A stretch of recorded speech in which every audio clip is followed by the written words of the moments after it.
ভোটে জিততে বিজেপি মন্দিরে টাকা দিচ্ছে বলেও অভিযোগ করেছেন মমতা বন্দ্যোপাধ্যায়। তমলুকের সভায় তিনি বলেছেন, এখানে প্যাকেট চলে, রাতের অন্ধকারে পকেটে টাকা গুঁজে দেওয়া হচ্ছে বলেও অভিযোগ করেছেন। এজন্য তৃণমূল নেতাদের সতর্কও থাকতে বলেছেন। তিনি আরো বলেছেন, টাকা তারাও দেন, কিন্তু ভোটের সময় টাকা দিতে কখনো দেখেননি। তৃণমূল নেত্রী আরো বলেছেন, পার্টির নামে টাকা চাইলে না দিতে। তৃণমূল বিজেপির মতো বিজ্ঞাপন দেয় না। এরপরেই জেলার উন্নতির খতিয়ান তুলে ধরেছেন তিনি। কন্টাই এবং তমলুক বলে যাই, সাথে নেতাদেরও এখানে কিন্তু প্যাকেট চলে। 1 2 3 4 5 6 রাতের অন্ধকারে পকেটে গুঁজে দিয়ে যায়। আর যত মন্দির আছে, মসজিদে কম যায়, কারণ ওরা তো মুসলিমদের পছন্দ করে না।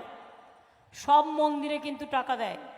টাকা আমরাও সাহায্য করেছি তা নয়, এটা আমাদের কর্তব্য, কিন্তু ভোটের জন্য টাকা দেয়া এটা আমি কখনো দেখিনি।